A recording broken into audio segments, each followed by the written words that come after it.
Une levée de fonds, c'est un sacré parcours, hein, déjà. L'objectif, pour nous, c'était la première fois qu'on ouvrait notre capital, hein. Je dirais qu'en fait, il faut juste pas trop avoir de croyances limitantes parce que finalement, je pense que personne, n'est entrepreneur. On s'est dit, en fait, on n'est pas du tout structuré pour ça et donc est-ce qu'on va réussir à aller au bout? Est-ce qu'on va réussir à atteindre, quelque chose et si ces opportunités, elles se concrétisent, comment on va les transformer? Parce que là, on peut pas. Bonjour et bienvenue dans Pour toutes ces bonnes raisons. Je suis Adrien Bernard, directeur merchandising et néo-entrepreneur. À travers ce podcast, je partage mes connaissances et celles de mes invités pour vous offrir un contenu riche et inspirant. Dans un commerce en constante évolution, je voulais, à travers ce podcast, aller au cœur du merchandising, du retail et de l'entrepreneuriat, le tout avec une touche de décontraction. Et je vous fais un petit rappel, chaque épisode sort un jeudi sur 2. Alors n'oubliez pas de vous abonner pour ne rien manquer des prochains épisodes. Et puis laissez un maximum d'avis si cet épisode vous a plu et surtout partagez le podcast à vos amis, à votre famille, à votre N+1, N+2, votre stagiaire, votre alternant, bref, faites tourner ce podcast. Et aujourd'hui, nous avons l'honneur d'accueillir Manon Lousteau, fondatrice de la start-up bordelaise Libu. Alors Libu, si vous ne connaissez pas, c'est une société qui révolutionne le bien-être au travail à travers des solutions d'éclairage circadien. Donc là, vous vous demandez, c'est quoi le lien avec le retail? C'est quoi les solutions d'éclairage circadien? Ne vous inquiétez pas, on va voir ça dans cet épisode. Quand tu étais petite, qu'est-ce que tu voulais faire? C'était quoi ton métier, le métier de tes rêves? Alors, je pense que le métier de mes rêves, c'était pas chef d'entreprise déjà. Je pense que c'est le premier point. Ah ouais, je dirais quelque chose du style danseuse étoile. Ah ouais. Ah bah écoute, c'était pas mon cas. Voilà. C'est vrai. Ok, et donc comment on fait pour passer de danseuse étoile à patronne de Libu, du coup? C'est quoi un peu ton parcours, Manon?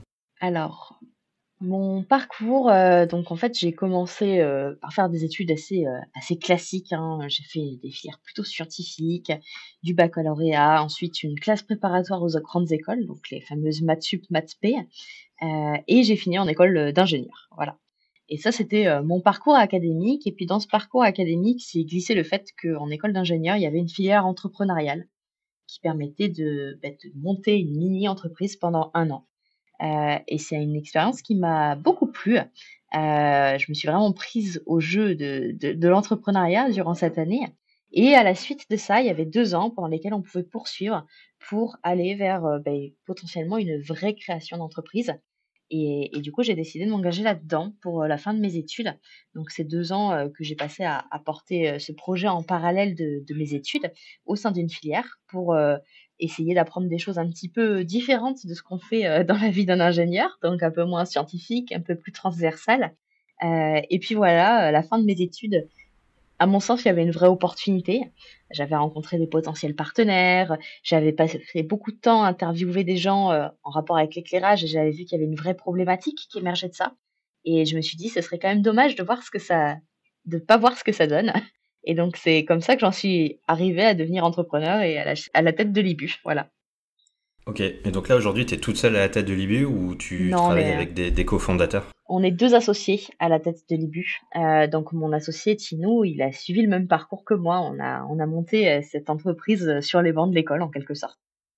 D'accord. Et si tu veux bien nous raconter ce qu'est Libu aujourd'hui et tout le parcours et tout le projet autour de Libu. Alors Libu, c'est une entreprise qui conçoit et commercialise des solutions d'éclairage qui ont pour vocation d'améliorer le bien-être et la santé. Comment ça se passe? En fait, tout simplement, notre corps, il a une horloge biologique qui est censée être régulée par la lumière naturelle du soleil et donc on passe beaucoup de temps dans des bâtiments éclairés plutôt par des lumières artificielles et ça en tient pas compte de ce rythme biologique et ça a un impact néfaste sur la santé. Ça va engendrer du stress, de la fatigue, des erreurs, des arrêts maladie et puis dans des cas extrêmes chez des gens qui pratiquent par exemple des horaires décalés, du travail de nuit, c'est de la somnolence, des accidents, des risques d'obésité, troubles cardiovasculaires, cancer. Donc en fait, c'est un enjeu de santé publique qui est totalement méconnu et en allant à la rencontre du marché pendant justement ces années d'études, on s'est rendu compte que, l'éclairage, c'était un outil qui servait à s'éclairer, que c'était souvent une gêne, un inconfort, ça donnait, mal à la tête, des migraines, mais qu'en fait, cet aspect santé n'existait pas du tout sur le marché Et nous, de par nos études, on connaissait ce lien entre la lumière et l'impact qu'elle avait sur le corps humain. Et on s'est dit: «Beh, il y a quand même un creux, en fait, il y a un gap à à combler». Et c'est comme ça qu'on est venu à monter cette entreprise. Donc on a développé une techno, ce qu'on a breveté, qui nous permet, voilà, d'avoir cet impact sur le corps humain que n'ont pas des solutions d'éclairage classiques. Et au fur et à mesure des années, bah, on est arrivé, ensuite dans une étape plutôt d'industrialisation. Donc on a développé une techno, fait des prototypes, validé ces prototypes au travers d'études sur le marché, donc d'études en conditions de vie réelles sur, des collaborateurs qui travaillent en entreprise, où on a mesuré justement l'impact de nos solutions d'éclairage. Puis voilà, une vraie étape d'industrialisation, trouver des partenaires industriels. Et aujourd'hui, Libus, c'est une entreprise qui a des clients un peu partout en France, qui commercialise depuis 2 ans et demi, et on a finalisé notre première levée de fonds. Ok, super. Alors attends, je reviens juste quand même sur le début de Libu. La première grosse entreprise qui a joué le jeu enfin, sur laquelle t'as pu les accompagner, ça s'est passé comment? Alors, au tout début, on a travaillé avec 3 entreprises qui nous ont accompagnés dans notre phase d'étude, en fait, phase de test, où on a juste validé l'impact de nos solutions d'éclairage sur des collaborateurs. Donc, c'était une étude scientifique avec des questionnaires, avec la médecine du travail, avec un encadrement de chercheurs. Donc, c'était vraiment quelque chose qui a une base scientifique. Et pour ça, il nous fallait, en fait, des entreprises qui jouent le jeu et qui financent cette étude. Et on a trouvé 3 entreprises qui ont joué le jeu. Et c'est assez marrant parce que c'est assez représentatif aussi du marché. On a trouvé une PME d'une centaine de personnes en région bordelaise, Worldcast System. On a trouvé une administration publique, l'Institut d'optique, qui était aussi notre école d'ingénieurs, qui ont joué le jeu dans les bureaux administratifs de l'école. Et puis, on a travaillé aussi avec un grand groupe, le groupe Legrand, pour tester justement nos solutions d'éclairage sur certains de leurs services. Et tout ça, ça nous a permis d'avoir un certain nombre de participants qui permettaient d'avoir des résultats fiables dans l'étude. Et donc, en fait, ces entreprises, c'était finalement nos premiers early adopters, même si c'était pas vraiment des produits, même si c'était pas vraiment des ventes. C'était vraiment les premiers à nous faire confiance, et ça, même avant, quasiment la création de la société. D'accord. Et alors maintenant, si tu regardes un peu dans le rétro, qu'est-ce qui a été simple un peu dans ce lancement d'entreprise? Qu'est-ce qui a été plus complexe? Qu'est-ce que tu aurais fait différemment? Ah bah, le démarrage s'est très bien déroulé, hein, tout ce qui était études, et cetera. Nous, on était à la base 2 profils ingénieurs, donc ça coulait. Après, on a, comme beaucoup de boîtes, il y a eu le covid, qui pour Hmm. nous est très mal tombé parce que c'était l'étape pendant laquelle on était en train d'industrialiser nos solutions. Donc on cherchait des usines pour produire. Bon, bah là, le milieu industriel, s'est plus ou moins effondré, crise des composants électroniques, donc beaucoup de travail. Nous, on avait quand même fait de bons choix, dans le sens où on avait bien compris qu'il y avait des choses qui étaient très essentielles dans notre entreprise, notamment la maîtrise de la compétence électronique, de la R&D, qui sont des choses sur lesquelles beaucoup de boîtes avaient l'habitude de se reposer vers des prestataires extérieurs. Et nous, on avait fait le choix un peu étonnant à l'époque d'internaliser ce genre de compétences et de dire: «Faut que, en fait, nous, on ait la capacité de comprendre ce qu'on fait et de pouvoir le faire nous-mêmes». Et ça a été assez crucial dans ce moment-là parce qu'il y avait beaucoup de révisions de cartes électroniques à faire pour réussir quand même à mettre en prod quelque chose, de pouvoir, changer les composants, de pouvoir maîtriser ce qui va se passer en termes de normes, et cetera. Et en fait, voilà, c'est une situation qui a été très compliquée pour beaucoup de boîtes, et nous, on l'a relativement bien passée, alors avec tous, les problématiques que tu rencontres quand même dans ce genre de crise, Ouais. mais on a évité le plus gros, on va dire. Donc ça, c'était des choix qui a été faits, de façon pensée, mais sans avoir forcément connaissance de l'application que ça pourrait avoir, plus tard. Et puis après, il y a tout le volet financement qui a été aussi assez gelé à cette époque-là, donc c'était une période pas simple pour la société. Et puis finalement, on a su rebondir, on a su, déclencher des financements, convaincre, notamment en allant chercher de premiers clients, en allant, faire signer des précommandes à des gens pour, justement débloquer la situation en termes de financement.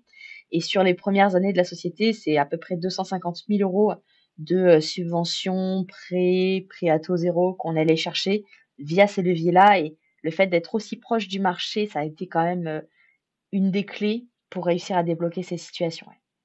D'accord. Et donc là, il y a très peu de temps ou très récemment, vous avez fait votre première levée de fonds, Ouais, c'est si je ça, t'ai bien écouté. exactement. Elle a été annoncée, ouais, en début d'année 2024, donc il y a quelques mois. D'accord. Et ça s'est passé, enfin, si tu peux nous en dire un peu plus. Alors c'est une levée de fonds, c'est un sacré parcours, hein, déjà.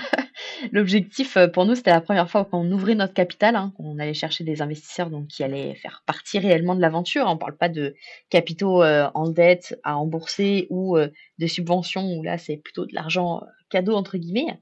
Donc c'était un choix déjà assez décisif de se dire: «On va pas être tout seul à gouverner le bateau». Ça, c'est quelque chose qui est pas évident, et nous, en fait, ce qui nous a fait passer ce cap, c'est qu'on s'est dit on a commencé à voir ça faisait 1 an et demi qu'on commercialisait à peu près et on a commencé à voir vraiment, une vraie traction avec, potentiellement des gros projets, potentiellement, voilà, des gros leviers qui s'activaient et on s'est dit: «En fait, on n'est pas du tout structuré pour ça et donc est-ce qu'on va réussir à aller au bout?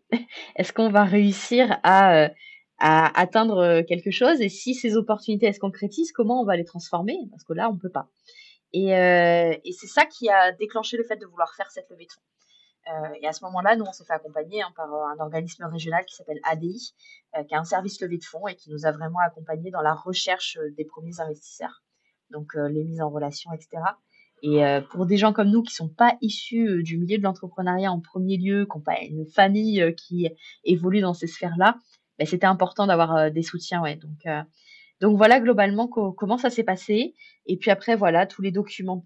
Tu as beaucoup de documentation à faire quand tu lèves des Mmh. fonds, ton pitch deck, ton business plan et cetera. Ça, c'est des choses sur lesquelles on a été accompagné par notre incubateur Unitech notamment et après, bah, voilà, on a fait les premiers échanges d'investisseurs, des choses qui marchent, des choses qui marchent pas, des gens avec qui on s'entend, des gens avec qui on s'entend moins bien aussi. Ça Ouais. fait partie, du jeu et puis le tout, c'est de trouver les personnes avec qui, tu es en capacité d'avancer, et qui vont savoir t'apporter aussi parfois autre chose que de l'argent.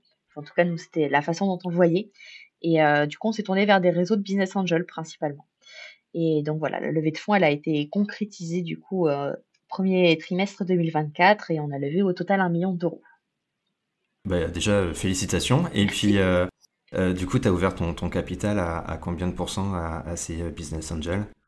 Globalement, on reste sur des taux qui sont raisonnables. Généralement, sur les premières levées de fonds, nous, on est sur la première levée de fonds en seed, c'est des taux qui vont entre 20 et 30 et nous, on est dans ces fourchettes-là, ouais. Donc on D'accord. reste quand même, largement majoritaire. Alors du coup, cette levée de fonds, là sur les prochains mois, voire même le début d'année prochaine, elle va vous servir concrètement à quoi? C'est quoi vos objectifs? Alors l'objectif de cette levée de fonds, c'est en fait de se structurer pour, pouvoir grandir. Nous, on est quand même une entreprise, une start-up, hardware industrielle. On vend des solutions, on produit des solutions et ça apporte beaucoup de complexité, en fait.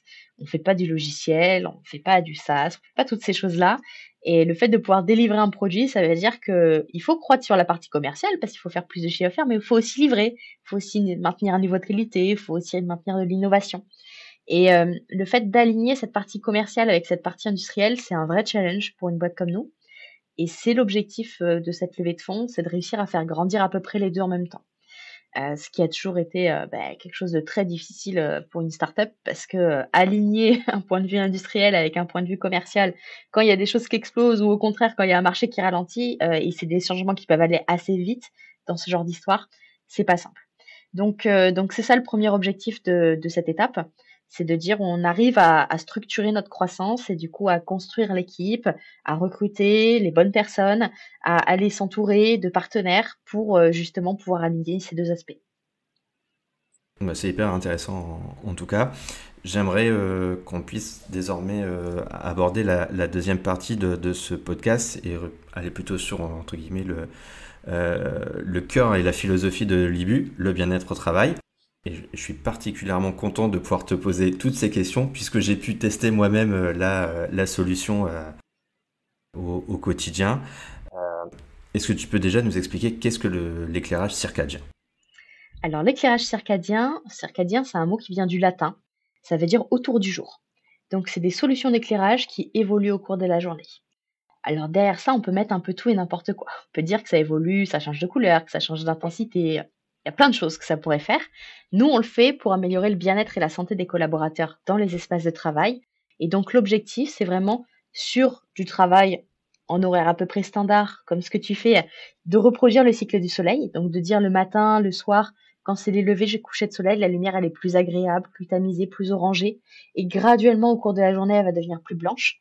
C'est des choses qui sont très lentes, qui ne se savent pas vraiment à l'œil nu, Mais cependant, si tu arrives au bureau l'hiver à 9 heures du matin et qu'il fait nuit dehors et que tu allumes la lumière, souvent quand la lumière elle est un peu blanche, ça va être gênant, ça va être dérangeant et on va pas avoir cet effet. Donc il y a un aspect confort et puis il y a aussi un aspect santé parce que ça va redonner via la lumière les bons repères au corps. Et ça, on le décline aussi pour des personnels qui pratiquent des horaires décalés, du travail de nuit notamment, pour les accompagner dans leur poste de travail. D'accord. Et vous avez réussi à poser des premiers KPI ou des premières mesures forcément avec tes tests et puis tes premiers clients, sur quoi vous vous animez pour mesurer la performance? Alors effectivement, les études notamment qu'on a menées nous ont permis de montrer des améliorations sur le quotidien. On a des retours quantitatifs, hein. On a mesuré des améliorations sur le sommeil, on dort mieux, moins de somnolence pendant la journée, notamment plus trop de petits coups de barre après manger.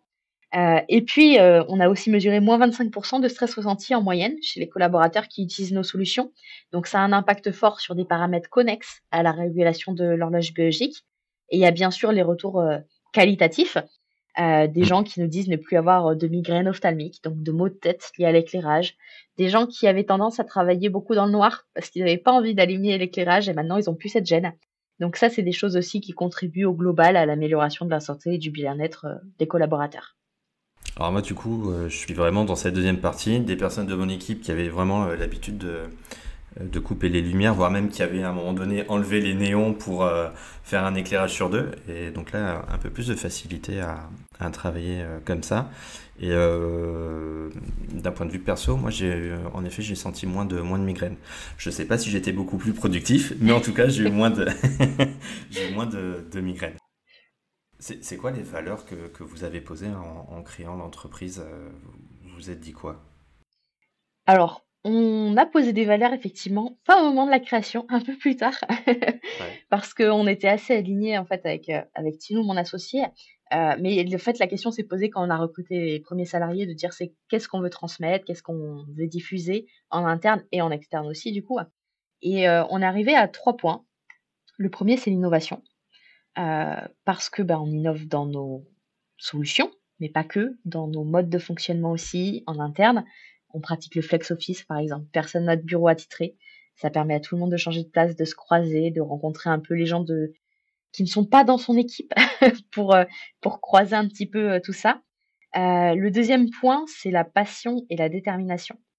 Donc on traduit beaucoup le fait d'être passionné dans notre travail et par ce qu'on fait, parce que c'est notre boîte, mais on cherche aussi des gens qui, eux, ont cette vocation, d'être passionnés par, leur métier, par exemple, ou par, ce que fait la société, mais voilà, qui soient un peu animés au quotidien. Et puis, le dernier point, c'est, le fait de pouvoir partager, donc le partage.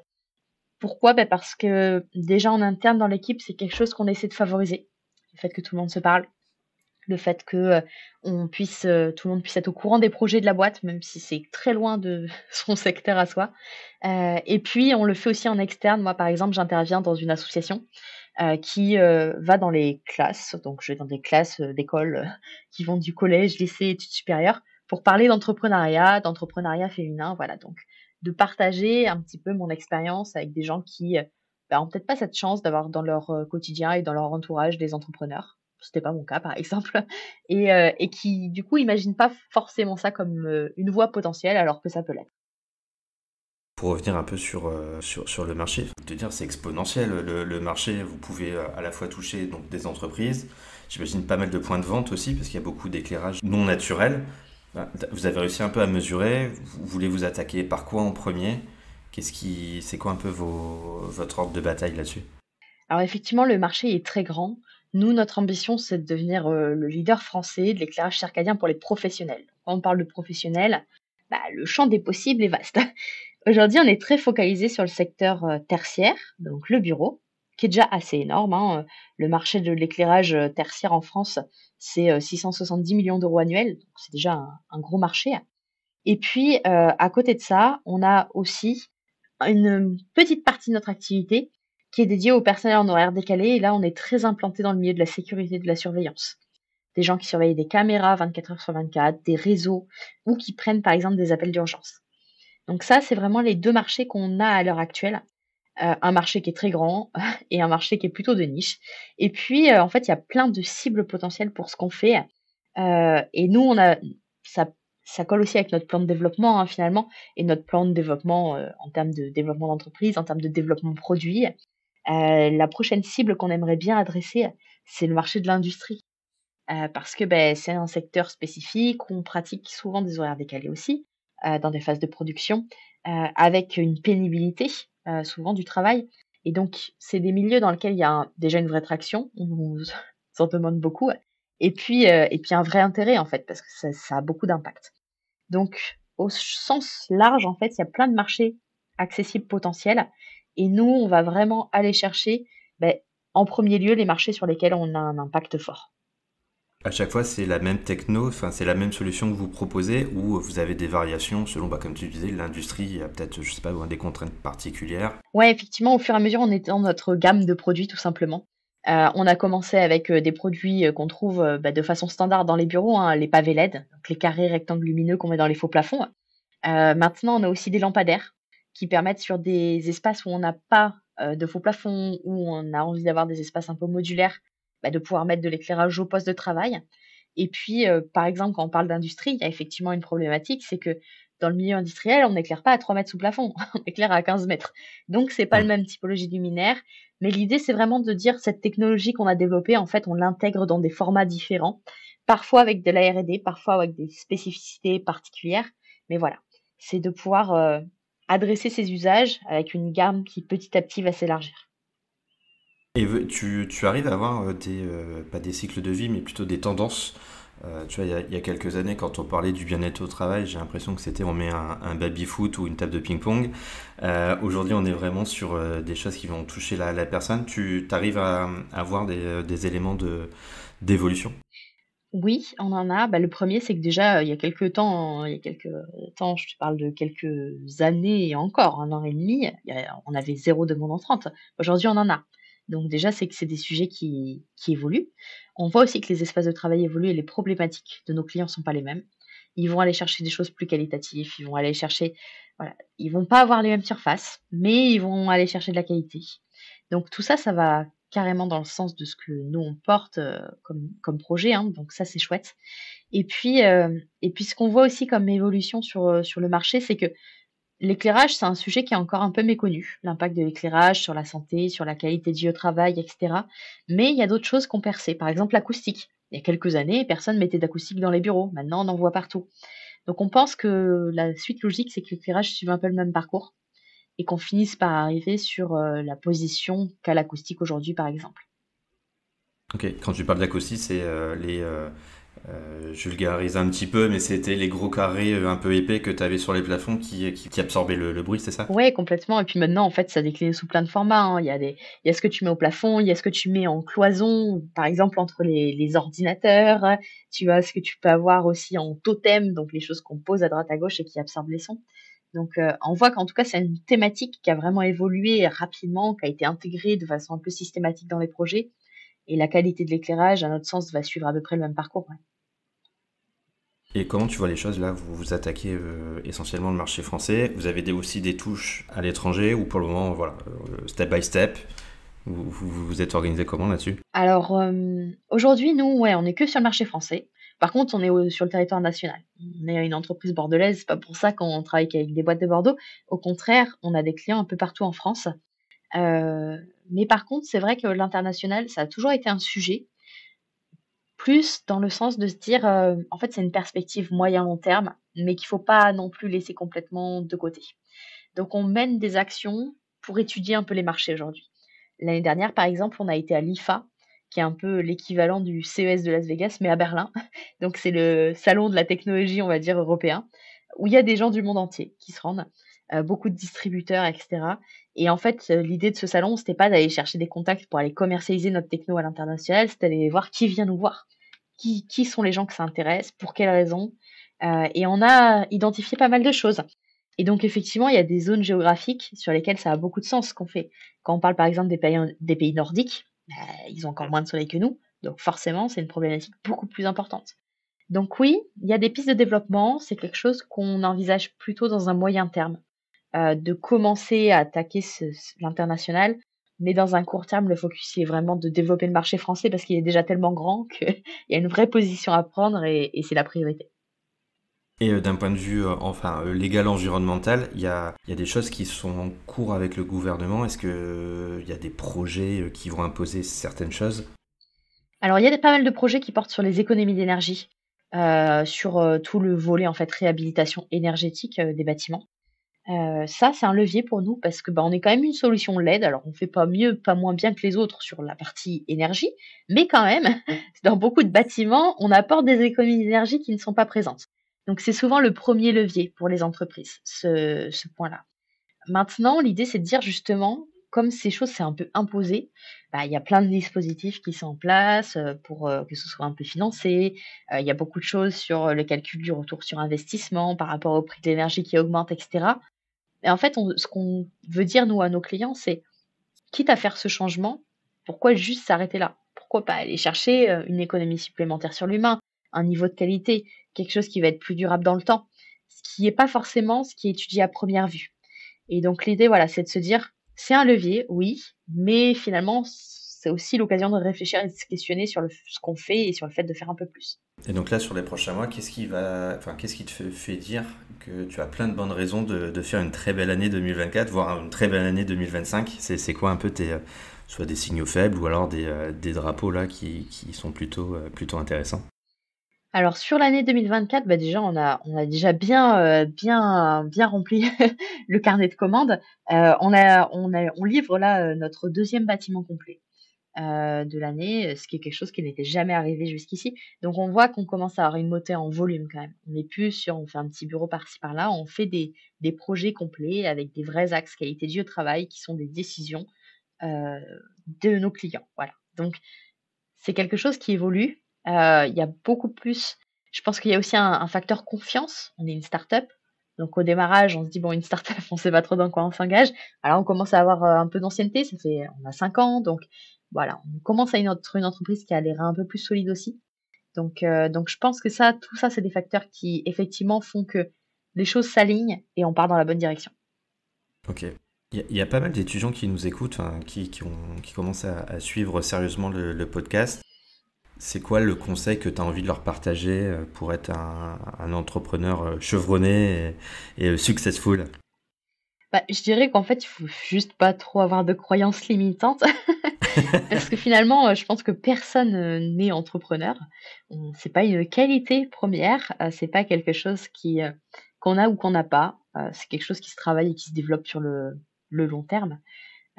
Et en fait, c'est juste, savoir être résilient face à la difficulté, savoir être créatif, savoir être, dans une logique où on va chercher des solutions face aux problèmes et dès lors qu'on a ces quelques qualités, c'est des parcours qui sont accessibles, et voilà, je pense qu'après, voilà, c'est juste une question d'entraînement et il faut pas, voilà, faut pas se mettre, trop de barrières, en fait. Il faut savoir oser parce que finalement, c'est souvent ça qui débloque des situations.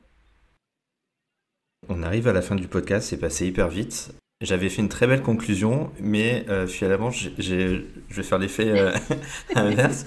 Est-ce que je peux te laisser le mot de la fin, Manon, et conclure ce podcast, s'il te plaît? Si tu veux. Écoute, déjà merci beaucoup pour l'invitation. C'était Avec plaisir. chouette. Je pense qu'on a passé un bon moment et j'espère que les auditeurs aussi.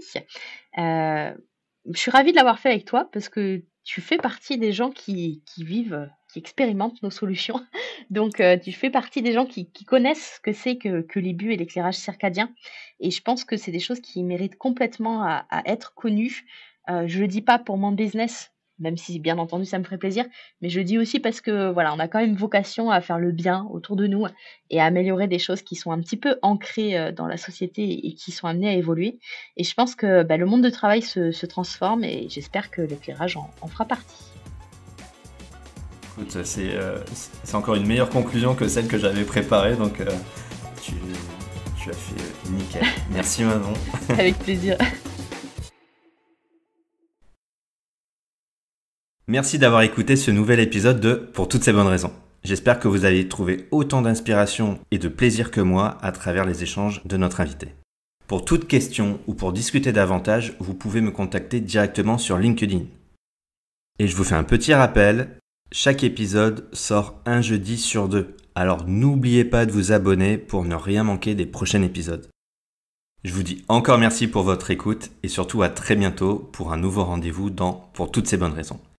D'ici là, prenez soin de vous, prenez soin de vos linéaires et continuez à nourrir votre passion.